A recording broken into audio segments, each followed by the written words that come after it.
What I'm about to share with you are 6 of the most disturbing true crime cases that happened during sleepovers. These aren't urban legends or made-up stories. These are real cases where what should have been a fun night with friends turned into absolute horror. Before we start, I need to warn you that these stories contain graphic descriptions of violence, murder, and abduction. If that's not something you can handle, stop watching now. For everyone else, let's dive into these sleepover horror stories. Our first story takes us to Petaluma, California in October 1993 and involves the kidnapping of 12-year-old Polly Klaas. Polly was a 7th grader at Petaluma Junior High School. She was a bright, outgoing girl who loved performing arts. She was active in her school's drama program and had dreams of becoming an actress. Polly lived with her mother Eve and her younger sister Annie in a small house on 4th Street in Petaluma. Her parents were divorced, but Polly had good relationships with both of them. On Friday, October 1st, 1993, Polly was excited because she was having a sleepover at her house. She'd invited 2 of her best friends from school, Kate McLean and Jillian Pelham. Both girls were also 12 years old and were in several classes with Polly. The 3 girls had been planning this sleepover for weeks. They'd rented movies, bought snacks, and were looking forward to staying up late, talking, and having fun. Kate and Jillian arrived at Polly's house around 6 p.m. Eve Klaas greeted them warmly. She knew both girls well. Eve had bought pizza for the girls' dinner and had set up the living room with blankets and pillows for them to camp out. After eating pizza and chatting with Eve for a bit, the 3 girls went upstairs to Polly's bedroom around 7:30 p.m. Polly's bedroom was on the 2nd floor of the house. It was a typical 12-year-old girl's room with posters on the walls, stuffed animals on the bed, and clothes scattered around. The girls changed into their pajamas and settled in. They played board games for a while. They talked about boys they liked at school. They gossiped about other classmates. They listened to music. Around 9 p.m., they decided to play a game where they'd give each other makeovers. They got out Polly's makeup and nail polish. Kate was painting Jillian's nails while Polly was looking through her makeup bag for lipstick. They were laughing and having a great time. It was exactly the kind of fun, innocent sleepover that 12-year-old girls should have. Meanwhile, Eve Klaas was downstairs in her bedroom. Her younger daughter Annie was already asleep. Eve was reading in bed, occasionally hearing the girls giggling upstairs. She was happy that Polly was having such a good time with her friends. Everything seemed normal and safe. Around 10:30 p.m., the girls were still in Polly's bedroom. They'd finished their makeovers and were now playing a game called Truth or Dare. They were being silly, asking each other embarrassing questions and giving each other harmless dares. Then suddenly, Polly's bedroom door opened. A man stood in the doorway. He was tall, heavy-set, with long, dark hair. He was holding a knife. The girls froze in terror. For a moment, nobody moved or said anything. They just stared at this stranger who'd appeared in Polly's bedroom. Then the man spoke. "Don't scream," he said in a low, threatening voice. "If you scream, I'll slit your throats." The girls were paralyzed with fear. This couldn't be happening. How was there a strange man in Polly's bedroom? How did he get in the house? The man walked into the room and closed the door behind him. He was holding the knife pointed at the girls. "Which one of you lives here?" he asked. Polly, shaking with fear, raised her hand slightly. "You're coming with me," the man said to Polly. "The rest of you, lie down on the floor, face down, don't move. Don't make a sound. If you move or make any noise, I'll come back and kill you." Kate and Jillian immediately lay down on the floor, faces pressed into the carpet, too terrified to do anything else. The man grabbed Polly by the arm and pulled her to her feet. Polly was crying softly. "Please," she whispered. "Please don't hurt me." The man didn't respond. He tied Polly's hands behind her back with some kind of cord or rope. Then he put a pillowcase over her head.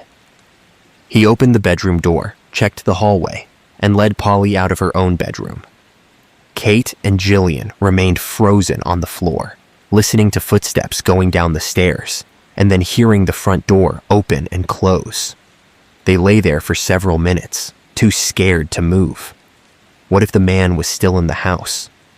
What if he was waiting to see if they'd move?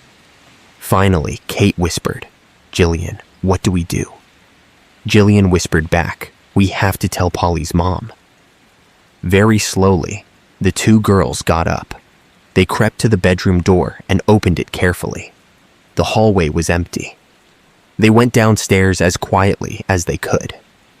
They went to Eve's bedroom and knocked softly on the door.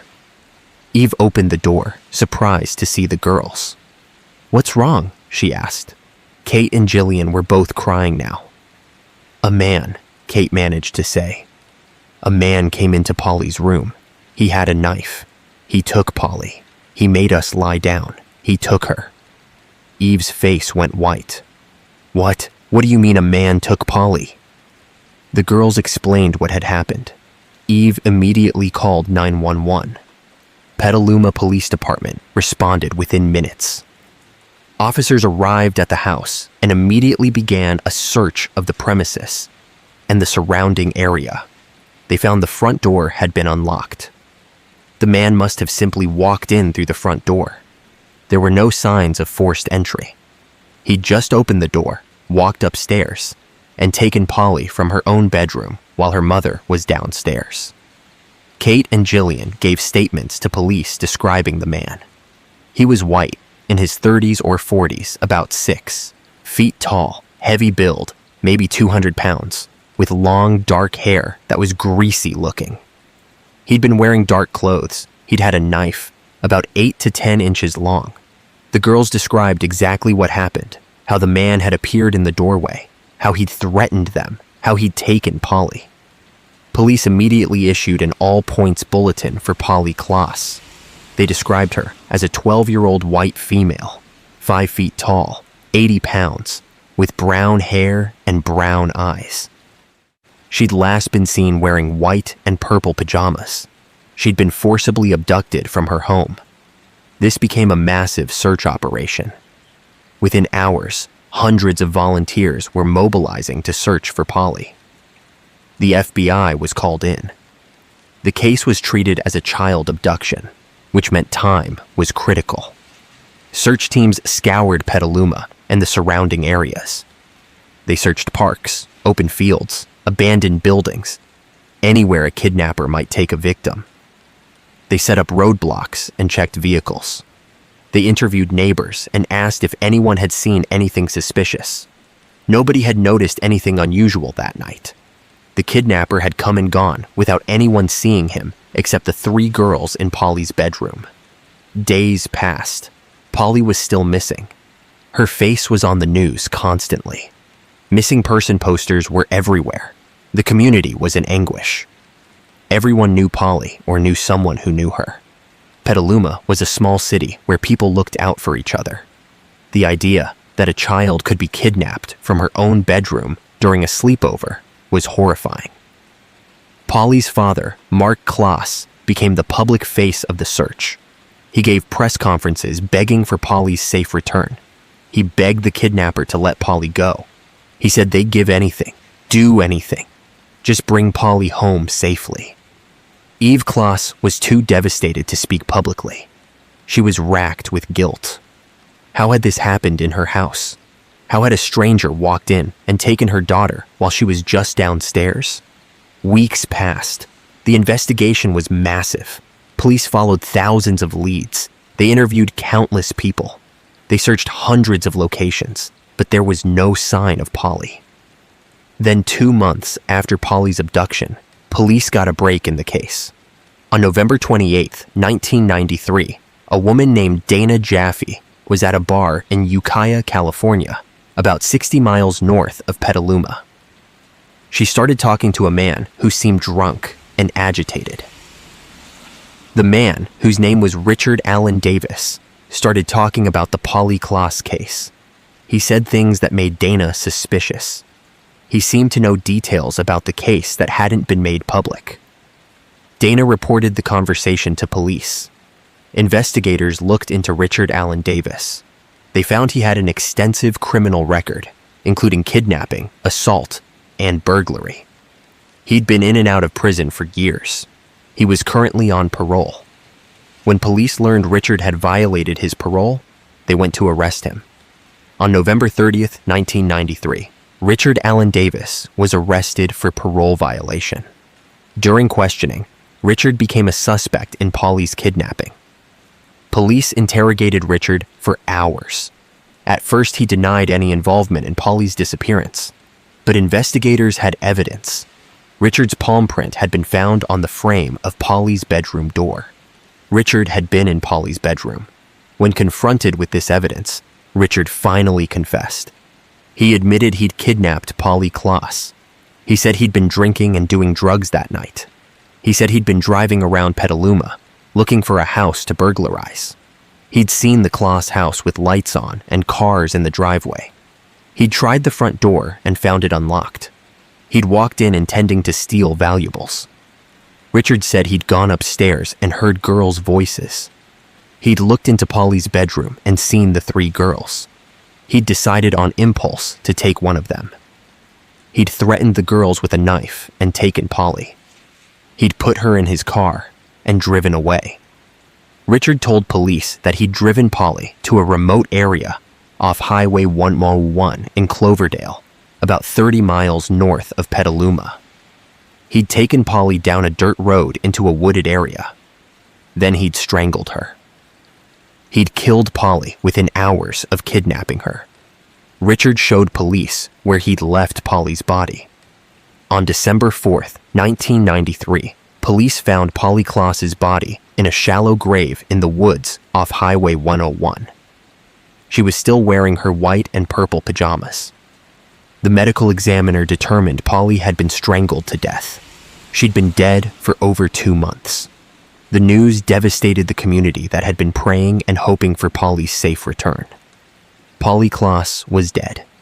She'd been murdered by a stranger who'd walked into her house and taken her from her bedroom during a sleepover with her friends. Richard Allen Davis was charged with first-degree murder with special circumstances, including kidnapping, burglary, and commission of a lewd act on a child. The special circumstances made him eligible for the death penalty. The prosecution immediately announced they would seek death. Richard's attorneys tried to get the charges reduced, but the evidence was too strong. The investigation into Richard's background revealed he was a career criminal with a long history of violence. Richard had been in and out of prison since he was a teenager. His first arrest was at age 12 for burglary. By age 19, he'd been convicted of assault. In 1976, when Richard was 22, he'd been convicted of kidnapping and robbing a woman at knife point. He'd forced the woman into her car, driven her to a remote location, and robbed her. He'd served time in Folsom State Prison for that crime. After his release in 1982, Richard had been arrested multiple times for burglary, assault, and parole violations. In 1985, he'd beaten a woman with a fireplace poker during a burglary. He'd served more prison time. When he was released in 1991, he'd been on parole living in Ukiah. He'd violated parole repeatedly by drinking, doing drugs, and missing meetings with his parole officer. But the parole system had failed to revoke his parole and send him back to prison.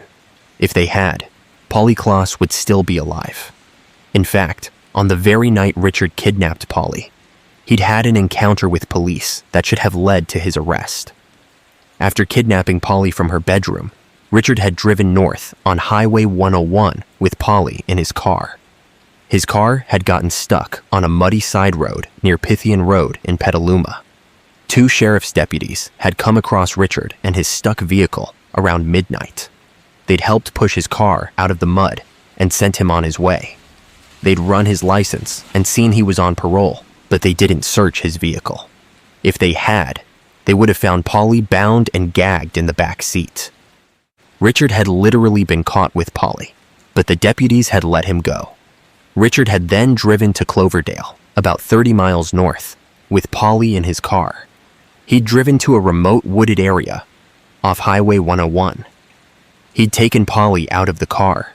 Polly had been begging him to let her go, promising she wouldn't tell anyone, pleading for her life.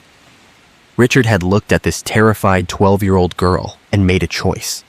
He'd decided to kill her to eliminate the witness. He'd strangled Polly with his hands. It had taken several minutes. Polly had fought for her life, scratching at Richard's hands, trying to breathe. But Richard was much stronger. He'd choked the life out of Polly Kloss. After Polly was dead, Richard had dug a shallow grave and buried her body. He'd covered her with leaves and debris. Then he'd driven back to his rented room in Ukiah. He'd cleaned himself up, burned his clothes that had Polly's blood on them, and tried to act normal. For 2 months, Richard had gone about his life knowing he'd murdered a child and knowing search teams were looking for her. He'd even joined some of the volunteer search efforts, helping to look for Polly while knowing exactly where she was. This showed the depth of Richard's depravity. Richard's trial began in April 1996 in Santa Clara County. The trial had been moved from Sonoma County because of extensive pre-trial publicity. The prosecution team was led by District Attorney Greg Jacobs. The defense team included attorneys Barry Collins and Marvin Brody.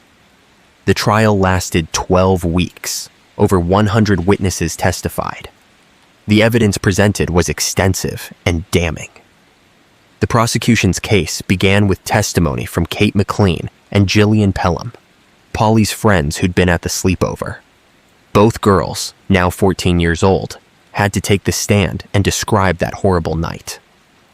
They described being in Polly's bedroom playing games. They described the man appearing in the doorway with a knife. They described how he'd threatened them and taken Polly. They described what the man looked like. When asked if they saw that man in the courtroom, both girls pointed at Richard Allen Davis.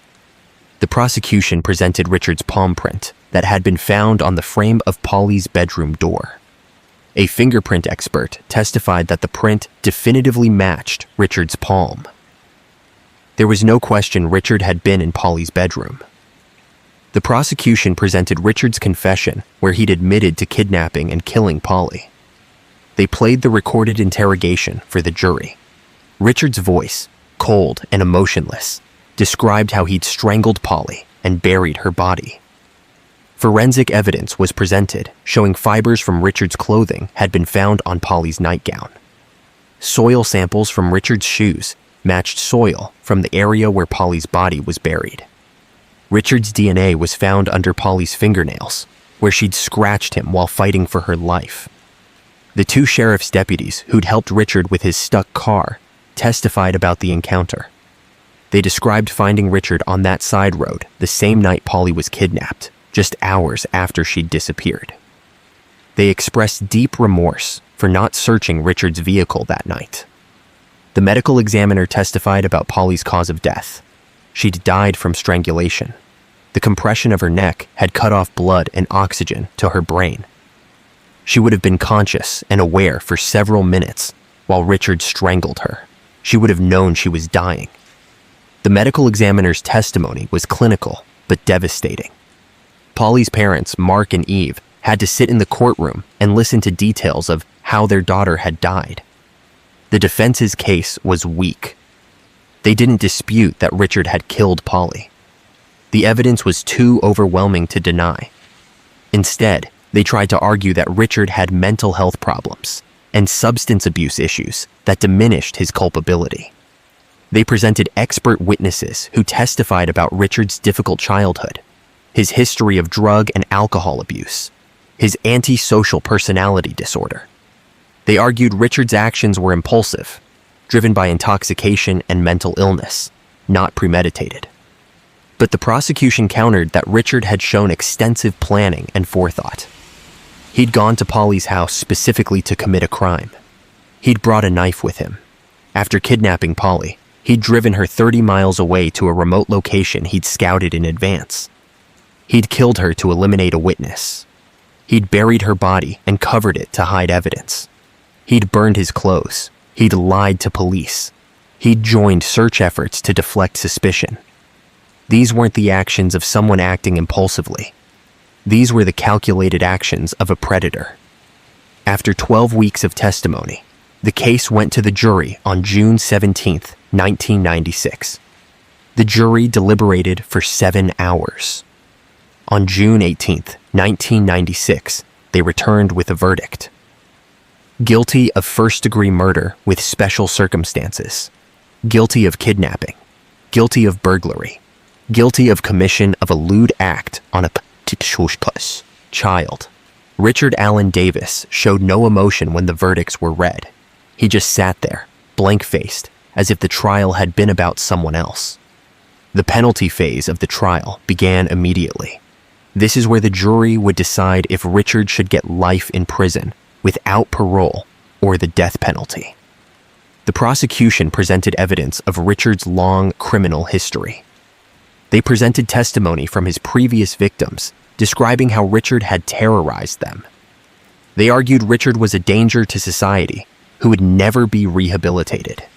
They argued the only appropriate punishment for murdering an innocent child was death. The defense presented mitigating evidence. They called Richard's family members who testified about his troubled childhood. Richard's mother described how Richard had been abused as a child. Richard's sister testified about the poverty and dysfunction in their home growing up. Mental health experts testified about Richard's diagnoses and substance abuse. They argued that Richard deserved life in prison, not death, that killing him wouldn't bring Polly back. The jury deliberated for 6 hours on the penalty. On June 26, 1996, they returned with their decision: death. The jury had unanimously voted that Richard Allen Davis should be executed for murdering Polly Klaas. The judge scheduled a sentencing hearing for September. At the sentencing hearing on September 26, 1996, Polly's family was given an opportunity to make victim impact statements. Mark Klaas spoke first. He talked about Polly, about what a special child she'd been, about her love of performing, her kindness, her bright future that had been stolen. He talked about the hole in their family that could never be filled. He looked directly at Richard and said, "You don't deserve to live." Eve Klaas was too emotional to speak. She submitted a written statement that was read by the prosecutor. Then it was Richard's turn to make a statement. His attorneys advised him to express remorse, to apologize, to show some humanity. But Richard didn't do that. Instead, Richard stood up and made an obscene gesture with both middle fingers raised toward the courtroom. He looked at Polly's family and the gallery full of Polly's supporters and flipped them off. Gasps filled the courtroom. People started crying. Mark Klaas lunged toward Richard, but was restrained by deputies. The judge banged his gavel, calling for order. Judge Thomas Hastings was visibly angry. He told Richard, "It is very easy for me to pronounce this sentence, given your depraved character and the nature of your crime. Mr. Davis, this is always a traumatic and emotional decision for a judge. You made it very easy today by your conduct." The judge sentenced Richard Allen Davis to death. He was sent to San Quentin State Prison to await execution on death row. Richard has been on death row since 1996, over 27 years. He's filed numerous appeals, all of which have been denied. California has a moratorium on executions, so even though Richard has a death sentence, he likely won't be executed. He'll probably die of natural causes in prison. He's currently 69 years old. He spends 23 hours a day in a small cell. He gets 1 hour of exercise in a cage. This is his life until he dies. Polly's murder had lasting impacts beyond her family. The case led to the passage of California's 3 strikes law in 1994. This law mandates sentences of 25 years to life for anyone convicted of 3 serious felonies. The idea was to keep career criminals like Richard Allen Davis behind bars where they couldn't hurt anyone else. The law has been controversial, but it was directly inspired by Polly's case. The The case also led to changes in how Amber Alerts work. Polly's kidnapping showed the importance of rapid response to child abductions. The systems we have today for alerting the public when a child goes missing were developed in part because of Polly's case. Her case helped save other children by improving how law enforcement responds to abductions. Mark Klaas founded the Klaas Kids Foundation, which works to prevent crimes against children and help find missing children. He's become a national advocate for victims' rights and child safety. He's testified before Congress. He's worked with law enforcement agencies to develop better protocols for handling child abduction cases. He's turned his grief into action, working to protect other children in Polly's memory. Kate McLean and Jillian Pelham had to live with the trauma of that night for the rest of their lives. They were 12 years old when they watched a man take their friend at knife point. They testified at the trial and had to relive those moments in front of a courtroom. They dealt with survivor's guilt, wondering why they were spared when Polly was taken. Both girls required extensive therapy. They've both said in later interviews that Polly's murder changed the entire trajectory of their lives. They lost their innocence that night. They could never again feel truly safe. Polly's murder had a lasting impact. Her father, Mark Klaas, became an advocate for child safety and victims' rights. He founded the Klaas Kids Foundation, which works to prevent crimes against children. California passed several laws in Polly's name, including the 3 Strikes Law, which mandates harsh sentences for repeat offenders. Polly's case also led to changes in how law enforcement handles child abduction cases. Kate McLean and Jillian Pelham, the 2 girls who survived that night, were traumatized by what they experienced. They had to testify at Richard's trial, describing in detail the night their friend was kidnapped. They had to live with the memory of a man appearing in the bedroom doorway with a knife. They had to live with survivor's guilt, wondering why Polly was taken and not them. Both girls required extensive therapy. Their childhoods were forever marked by that October night in 1993. Now, if you're finding this content compelling, please hit that like button and subscribe to the channel. Drop a comment and let me know what you think. Let's move on to our second story.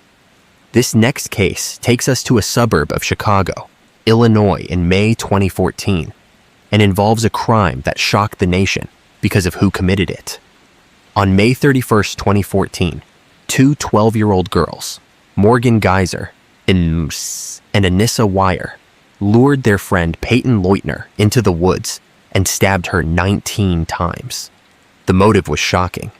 They said they were trying to please a fictional internet character called Slender Man.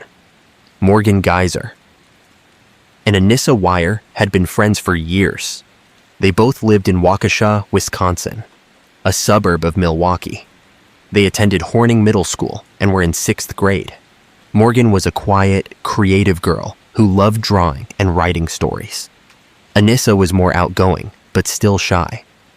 Both girls were into internet culture, spending hours online reading stories and looking at images on sites like Creepypasta. Creepypasta is a website where people post horror stories, urban legends, and scary images. One of the most popular characters on the site was Slender Man, a tall, thin, faceless figure in a black suit who supposedly stalks and abducts children. Slender Man was created in 2009 as part of an internet contest. He was completely fictional, but Morgan and Anissa became obsessed with Slender Man. They read hundreds of stories about him. They believed he was real. Morgan and Anissa convinced themselves that Slender Man lived in a mansion in a national forest in Wisconsin called Nicolet National Forest. They believed that if they could prove their loyalty to Slender Man by killing someone, he would allow them to live with him in his mansion, and they'd become his proxies. This delusion consumed them. They started planning to kill someone to please Slender Man. Morgan and Anissa needed a victim. They chose their friend, Peyton Leutner. Peyton was also 12 years old and was friends with both girls. She was a sweet, trusting girl who had no idea what Morgan and Anissa were planning. On Friday, May 30th, 2014, Morgan invited Peyton to sleep over at her house the next night to celebrate Morgan's birthday. Peyton's parents said yes. Peyton was excited. She liked Morgan and thought it would be a fun sleepover. On Saturday, May 31st, 2014, Peyton went to Morgan's house around noon. Anissa was already there. The three girls hung out at Morgan's house for the afternoon.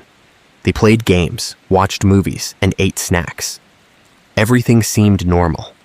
Peyton had no idea that Morgan and Anissa were planning to kill her. The girls had decided they would do it that night after Peyton fell asleep. They'd thought about stabbing her while she slept, but they worried that might wake Morgan's parents, who were in the next room. That evening, the three girls went to a local park. Morgan suggested they go to David's Park, which had woods and trails. It was a nice evening, and the girls rode their bikes to the park. They played for a while, as the sun started to set. Then Morgan suggested they play a game of hide and seek in the woods. Peyton agreed. She trusted her friends completely. The three girls went into the woods. It was getting darker now. The woods were dense with trees and undergrowth. Morgan told Peyton to count to 10 while Morgan and Anissa went to hide. Peyton closed her eyes and started counting. Morgan and Anissa walked a short distance away. Morgan pulled out a knife she'd taken from her house. It was a 5-inch kitchen knife. Morgan had been carrying it all day, hidden in her bag. Anissa nodded at Morgan. This was it. They were going to do it. When Peyton finished counting, she started looking for her friends. "Where are you guys?" she called out. She walked deeper into the woods, looking behind trees. Suddenly, Morgan appeared behind her. "I'm here," Morgan said. Peyton turned around with a smile. Before she could say anything, Morgan lunged at her with the knife. She stabbed Peyton in the stomach. Peyton screamed. She looked down and saw blood spreading across her shirt. She looked at Morgan in shock and confusion. "Why?" Peyton gasped. Morgan didn't answer. She stabbed Peyton again, and again, and again. Peyton tried to fight back, but Morgan kept stabbing. Anissa stood nearby watching. Peyton fell to the ground. Morgan continued stabbing her. Peyton was crying and begging them to stop. "Please, please stop. We're friends. Please." But Morgan didn't stop. She stabbed Peyton 19 times total. The knife wounds were in Peyton's arms, legs, and torso. One stab wound came within a millimeter of Peyton's heart. Finally, Morgan stopped. She stood over Peyton's body. Peyton was lying on the ground in a pool of blood. She was still conscious, but barely. She was making gurgling sounds. Morgan and Anissa stood there for a moment, looking at what they'd done. Then Morgan said, "We have to go. We have to get to Slenderman's mansion." Anissa nodded. They turned and walked away, leaving Peyton bleeding out in the woods. Peyton lay there alone in the darkening woods. She was 12 years old, stabbed 19 times, losing massive amounts of blood.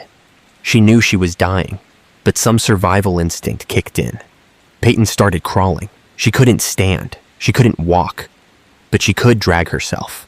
She crawled through the woods, leaving a trail of blood behind her. She crawled toward where she thought the road might be. Every movement was agony, but she kept going. She crawled for what felt like hours, but was probably about 10 minutes.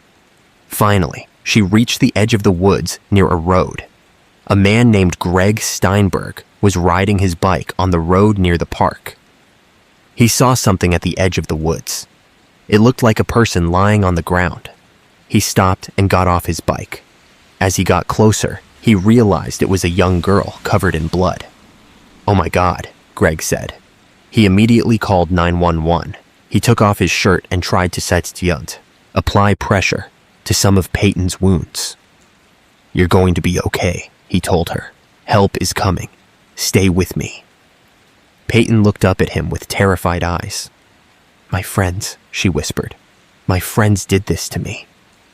Greg was shocked. What did she mean her friends did this? Who would do this to a child? Within minutes, paramedics and police arrived. Peyton was rushed to Waukesha Memorial Hospital. She was in critical condition. Doctors performed emergency surgery. Peyton had stab wounds all over her body. One had nicked an artery. Another had punctured her diaphragm. Another had nearly reached her heart. The surgeons worked for hours to repair the damage and stop the bleeding. Peyton survived the surgery, but it was touch and go.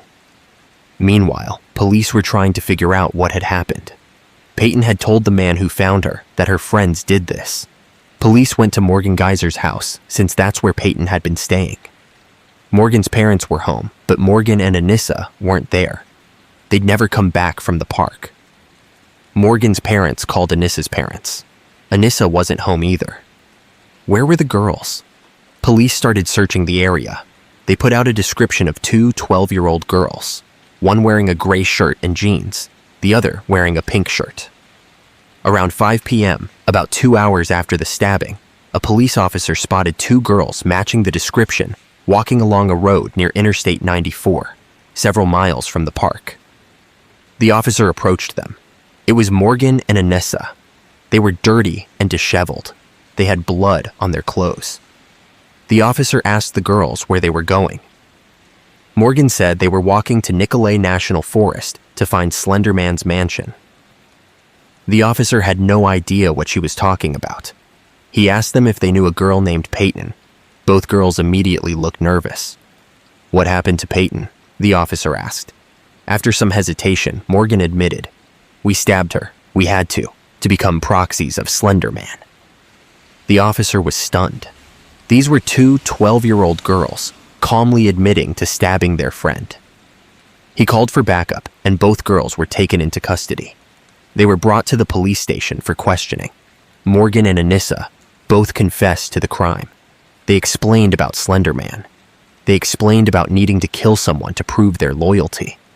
They explained how they'd planned the murder. They showed no remorse. They seemed to think they'd done the right thing. Peyton Leutner survived. It was a miracle.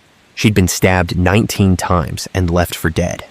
She'd lost so much blood that doctors said if she'd been found even 10 minutes later, she would have died. But Peyton was strong. She fought. She survived the surgery and started recovering. She spent weeks in the hospital. She had extensive physical injuries that required multiple surgeries. But the psychological trauma was even worse. Peyton had been attacked by her friends, girls she trusted. They'd tried to murder her. Morgan Geyser and Anissa Wire were both charged as adults with attempted first-degree intentional homicide. The decision to charge them as adults was controversial, given that they were only 12 years old. But the severity of the crime and the premeditation involved led prosecutors to seek adult charges. The case sparked national debate about internet culture, mental health, and how the justice system should handle young offenders. As the case progressed, more details emerged about Morgan's mental state. She was diagnosed with early-onset schizophrenia. She'd been having hallucinations and delusions for months before the attack. Her belief in Slender Man was part of a larger delusional system. Morgan's lawyers argued she was not criminally responsible because of mental illness. Anissa, on the other hand, didn't have the same mental health issues. She knew Slender Man wasn't real, but had gone along with Morgan's plan anyway. In 2017, Anissa Wire pleaded guilty to attempted second-degree intentional homicide, party to a crime, as part of a plea deal. She was found not guilty by reason of mental disease or defect. She was sentenced to 25 years in a mental institution. In 2021, after serving several years and showing significant improvement, Anissa was granted conditional release. She's now living in the community under strict supervision and required to continue mental health treatment. Morgan Geyser's case took longer. In 2017, she pleaded guilty to attempted first-degree intentional homicide. She was found not guilty by reason of mental disease or defect. She was sentenced to 40 years in a mental institution. Morgan remains in a psychiatric facility receiving treatment for her schizophrenia. She's expressed remorse for what she did. though it's unclear if she fully comprehends the impact of her actions. Peyton Leutner has had a long road to recovery. She's had multiple surgeries to repair the physical damage from the stabbing. She's dealt with PTSD and anxiety. She's had to process the trauma of being attacked by her friends. In 2019, Peyton gave her first interview about the attack.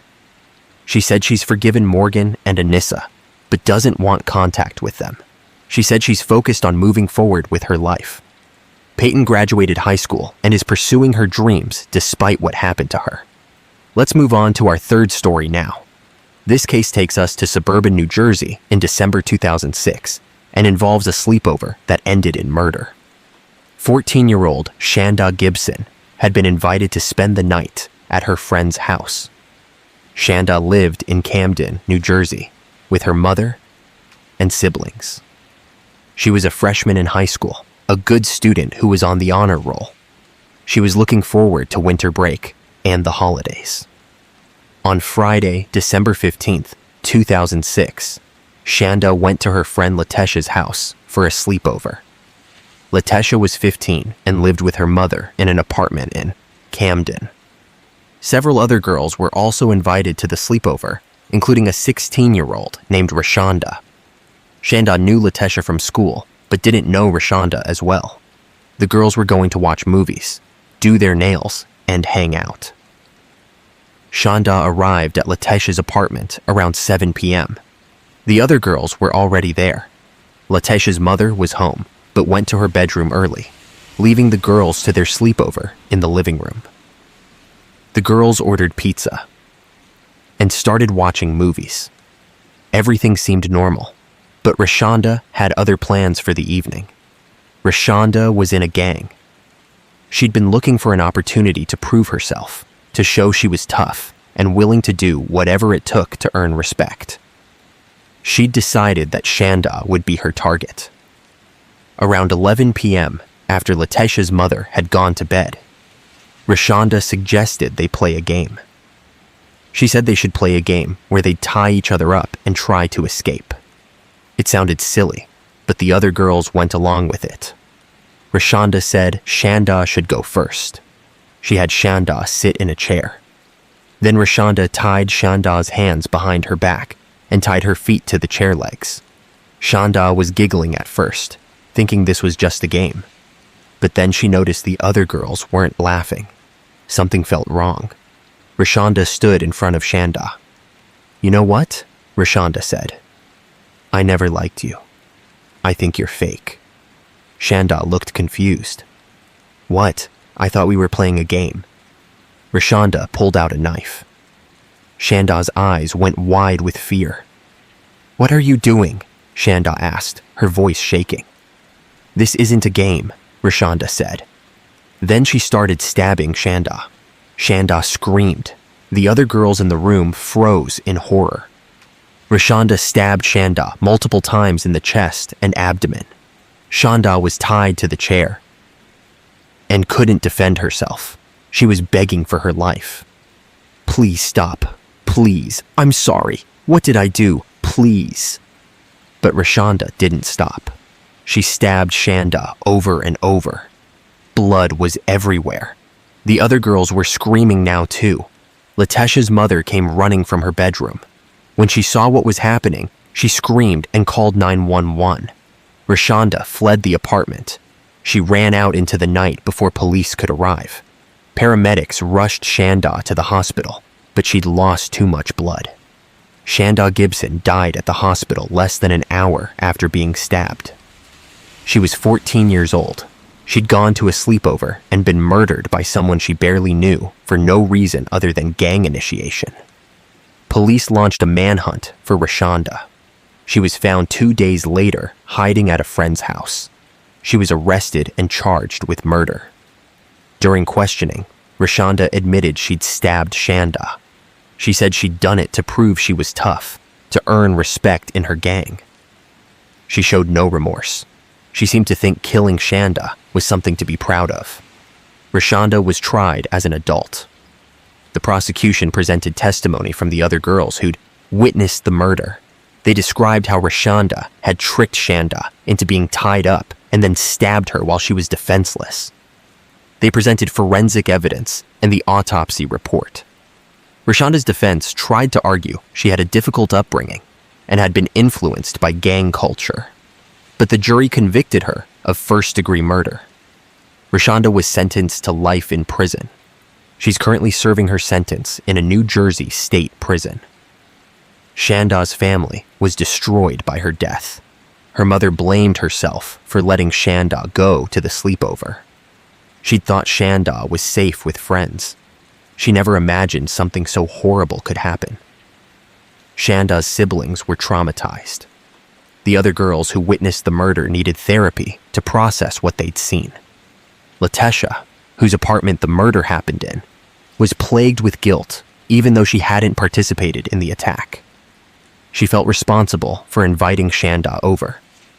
Now, before we continue to the next story, hit that like button and subscribe. Let me know in the comments what you think. Let's move on to our fourth story.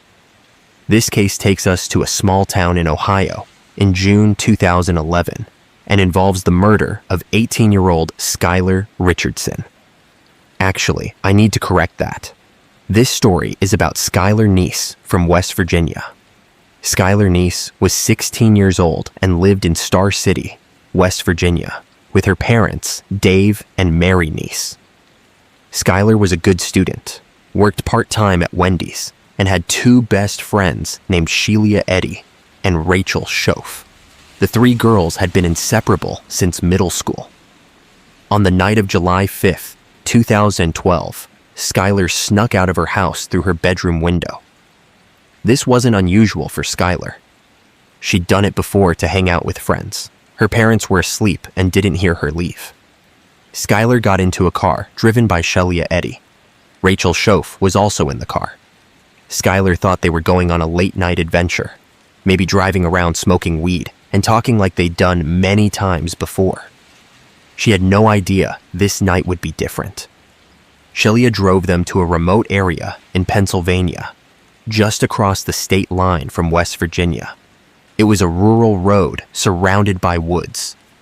Sheila parked the car and the three girls got out. They walked a short distance from the road into the woods. Skylar was chatting, probably talking about boys or school or whatever was on her mind. She wasn't worried. She was with her best friends. She felt safe.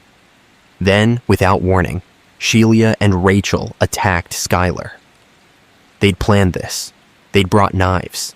They started stabbing Skylar from behind.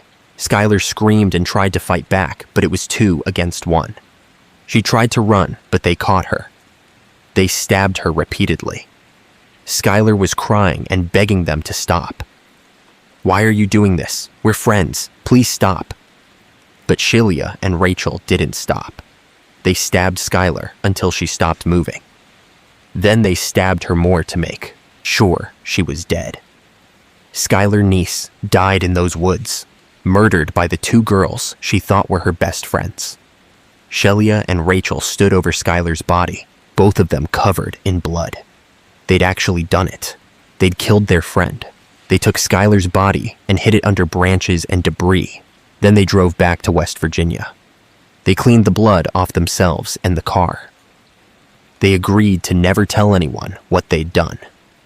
The next morning, July 6th, Dave and Mary Neese woke up to find Skylar's bedroom window open and Skylar gone. This was unusual. Skylar would sneak out sometimes, but she'd always come back by morning. They started calling her friends. Had anyone seen Skylar? Sheila and Rachel both claimed they hadn't seen Skylar the night before. They acted concerned and helped look for Skylar. They were lying the entire time, knowing exactly where Skylar was. After several days with no sign of Skylar, her parents reported her missing. Police started investigating. They interviewed Skylar's friends, including Sheila and Rachel. Both girls said they had no idea where Skylar was. They said Skylar had been acting weird lately, that maybe she'd run away. Police checked Skylar's social media and phone records. They found that Skylar had been texting with Sheila and Rachel the night she disappeared. When confronted with this, Sheila and Rachel changed their story. They now admitted they'd picked Skylar up that night. They said they'd driven around for a while and then dropped Skylar off at the end of her street around 11 p.m. They said Skylar had gotten out of the car and walked home. They said that was the last they'd seen her. Police were suspicious of this story.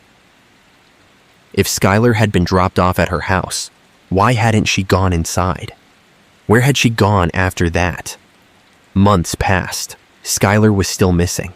Her parents were desperate. They posted missing person flyers everywhere. They gave media interviews begging for information. Shelia and Rachel continued to act like concerned friends who were helping search for Skylar. But behind the scenes, their friendship was falling apart. Rachel was consumed with guilt. She was having nightmares. She'd started seeing a therapist because she was so anxious and depressed. She couldn't live with what they'd done. In January 2013, 6 months after Skylar's murder, Rachel Schoaf had a breakdown. She told her lawyer what had really happened. The lawyer contacted police. Rachel agreed to cooperate in exchange for a plea deal. On January 3, 2013, Rachel confessed to police that she and Shelia had murdered Skylar Neese. She told them where the body was hidden. She described in detail how they'd stabbed Skylar to death in the woods. Police went to the location Rachel described. They found Skylar's remains hidden under branches and debris in a wooded area in Pennsylvania. Skylar had been dead for 6 months. Her body was partially decomposed. The medical examiner determined she'd been stabbed to death. Rachel Schoaf and Shelia Eddy were both arrested and charged with first-degree murder. During interrogations and court proceedings, the motive for Skylar's murder emerged. It was shockingly trivial. Shelia and Rachel had decided they didn't want to be friends with Skylar anymore. That was it. They didn't want to be her friend, so they decided to kill her. They'd planned it for months. They'd discussed different ways to do it and had settled on stabbing. They'd agreed on a time and place. They'd lured Skylar out of her house under the pretense of hanging out and then murdered her. Rachel Schoaf pleaded guilty to second-degree murder in exchange for testifying against Shelia. She was sentenced to 30 years in prison with the possibility of parole after 10 years. She's currently serving her sentence. Shelia Eddy went to trial. The prosecution presented Rachel's testimony along with physical evidence, including Skylar's blood in Shelia's car. The jury convicted Shelia of first-degree murder. She was sentenced to life in prison with the possibility of parole after 15 years. Dave and Mary Neese were devastated. Their only daughter had been murdered by the girls they'd welcomed into their home countless times. Girls who Skylar had sleepovers with, who they'd driven to the movies and the mall, who they'd fed dinner to. Girls Skylar trusted completely. The betrayal was incomprehensible. How could someone murder their best friend for such a trivial reason? The case became national news. People couldn't understand the senselessness of it. 2 teenage girls had murdered their friend because they didn't want to hang out with her anymore. It was such a cold, calculated crime with such a stupid motive. The case also highlighted how teens can hide their dark intentions, even from people who know them well. Shelia and Rachel had fooled everyone for months, acting like grieving friends while knowing they'd committed murder. Let's continue with our 5th story. This takes us to Littleton, Colorado, in May 1997, and involves a case that's less well known, but equally disturbing. 15-year-old Jacine Galinsky was invited to spend the night at her friend's apartment. Jacine was a high school student who lived with her father. She was excited about the sleepover because she didn't get to hang out with friends very often.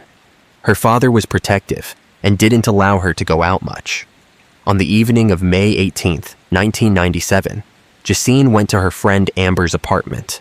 Amber was 16 and lived with her mother in an apartment complex in Littleton. Also at the apartment was Amber's boyfriend, George Wolt, who was 26 years old, and George's friend, Lucas Salmon, who was 24. The age difference should have been a red flag. But Jacine trusted Amber.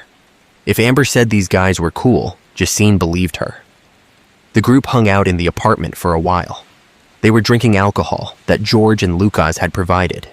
Jacine didn't drink much. She felt uncomfortable around George and Lucas. They were much older and kept making comments that made her uneasy. Around 10 p.m., Jacine told Amber she wanted to go home. She didn't feel safe. Amber tried to convince her to stay, but Jacine insisted. Amber called Jacine's father to come pick her up. While they waited for Jacine's father to arrive, George and Lucas suggested they all go for a drive. They said they knew a cool spot where they could see the city lights. Jacine didn't want to go, but Amber pressured her. "Come on, it'll be fun. We'll be back before your dad gets here." Reluctantly, Jacine agreed. The group got into Lucas's car. George was driving. Lucas sat in the passenger seat. Amber and Jacine were in the back seat. George didn't drive to a scenic overlook. He drove to a remote area near the South Platte River. It was dark and isolated. When George stopped the car, Jacine got scared. "What are we doing here? Take me back." George and Lucas turned around in their seats and looked at Jacine with expressions that terrified her. "We're not taking you back," George said. What happened next was horrific. George and Lucas had planned this. They'd targeted Jacine specifically. They raped Jacine in the car while Amber sat there and did nothing to help. Jacine was crying and begging them to stop. She was only 15 years old. After they raped her, George and Lucas decided they couldn't let Jacine go because she'd report them to police. So they decided to kill her. They dragged Jacine out of the car and into a field. They beat her. They strangled her. Jacine fought for her life, but she was a small girl against two grown men. She didn't stand a chance. George and Lucas killed Jacine Galinsky and left her body in the field. Then they drove back to the apartment with Amber. They told Amber if she said anything to anyone, they'd kill her too. Amber was terrified and agreed to keep quiet. When Jacine's father arrived at the apartment to pick up his daughter, Jacine wasn't there. Amber told him Jacine had left with some other friends, and she didn't know where Jacine had gone. Jacine's father was angry and worried. He started calling around looking for Jacine. When he couldn't find her, he called police. The next day, a man walking his dog near the South Platte River found Jacine's body. She'd been raped, beaten, and strangled. Police started investigating immediately. They talked to everyone who'd been with Jacine the night before. When they questioned Amber, her story didn't make sense. Police pressed her. Finally, Amber broke down and told them what had happened. She admitted she'd been there when George and Lucas raped and murdered Jacine. George Wolt and Lucas Salmon were arrested and charged with first-degree murder, sexual assault, and kidnapping. The evidence against them was overwhelming. They'd left physical evidence at the scene. Amber testified against them. Both men were convicted and sentenced to death. They're currently on death row in Colorado. Amber was charged as an accessory after the fact and with conspiracy. She pleaded guilty and was sentenced to 20 years in prison in exchange for her testimony. She's since been released and is living under a new identity. Jacine's father has said he can never forgive Amber for not helping his daughter, for sitting there while Jacine was raped and murdered, for luring Jacine to her death. Now, let's move to our sixth and final story. This case takes us to Memphis, Tennessee, in February 2008, and involves one of the most disturbing murders in recent memory. 8-year-old Zechariah Coker was spending the night at her friend's apartment. Zechariah, who went by the nickname Coco, was a second grader at Cherokee Elementary School. She was a bright, happy child who loved singing and dancing. She was excited to have a sleepover with her friend. On February 22nd, 2008, Zechariah went to stay at her friend's apartment in a complex in South Memphis. Her friend's mother was supposed to be supervising the girls, but left them alone in the apartment while she went out. Also in the apartment was a 15-year-old boy named Christopher, who was the son of a friend of the family. Christopher had been having violent fantasies and had been planning to act them out. When the girl's supervisor left, Christopher saw his opportunity. Christopher lured Sekaria away from her friend by telling her he had candy in another room. Sekaria, trusting and naive, followed him. Once he got her alone, Christopher attacked her. He sexually assaulted her and then strangled her to death. After killing Sekaria, Christopher put her body in a trash bag and hid it in a closet. Then he calmly went back to the living room where Sekaria's friend was watching TV. When Sekaria's friend asked where Sekaria was, Christopher said she'd gone outside to play. The friend believed him. Hours passed. When the supervising adult returned to the apartment, the friend mentioned that Sekaria had gone outside. They started looking for her but couldn't find her. They called Sekaria's mother to ask if she'd gone home. Sekaria's mother said no, she'd thought Sekaria was at the sleepover. Everyone started to panic. Police were called to report Sekaria missing. Officers came to the apartment to investigate. They started searching the apartment and the surrounding area. During the search of the apartment, they found Sekaria's body in the closet. She'd been strangled and sexually assaulted. The horror of it was almost incomprehensible. An 8-year-old girl murdered during a sleepover. Police interviewed everyone who'd been in the apartment. When they questioned Christopher, he initially denied knowing anything about what happened to Sekaria. But forensic evidence linked him to the crime. His DNA was found on Sekaria's body. When confronted with this evidence, Christopher confessed. He admitted he'd assaulted and killed Sekaria. He showed no remorse. He seemed to lack any understanding of the gravity of what he'd done. Christopher was charged with first-degree murder and aggravated rape of a child. The decision of whether to charge him as an adult or a juvenile was debated extensively. He was only 15, but the crime was so heinous that prosecutors wanted him tried as an adult. Ultimately, Christopher was tried as an adult. He was convicted on all charges and sentenced to life in prison without the possibility of parole. Sekaria's family was destroyed. Her mother blamed herself for letting Sekaria go to the sleepover. She'd thought Sekaria was safe with friends. She never imagined something so horrible could happen. Sekaria was only 8 years old. She should have been safe sleeping over at a friend's house. Instead, she was murdered by a teenage boy who saw her as an opportunity to act out his violent fantasies. These 6 sleepover horror stories show how what should be a normal, fun childhood experience can turn into absolute nightmare. Polly Klaas was kidnapped from her bedroom during a sleepover by a stranger who walked into her house. Peyton Leutner was stabbed 19 times by her friends who believed in a fictional internet character. Shanda Gibson was murdered during a sleepover as part of a gang initiation. Skylar Neese was murdered by her 2 best friends who simply didn't want to be friends with her anymore. Jacine Galinsky was raped and murdered by older men after being lured from a sleepover. Sekaria Coker was sexually assaulted and strangled by a teenage boy during a sleepover. All of these victims thought they were safe. They were with friends. They were in homes, but they were betrayed in the worst possible ways. Thank you for watching. If you found this content compelling, hit that like button and subscribe to the channel. Drop a comment and let me know your thoughts. Thanks for watching.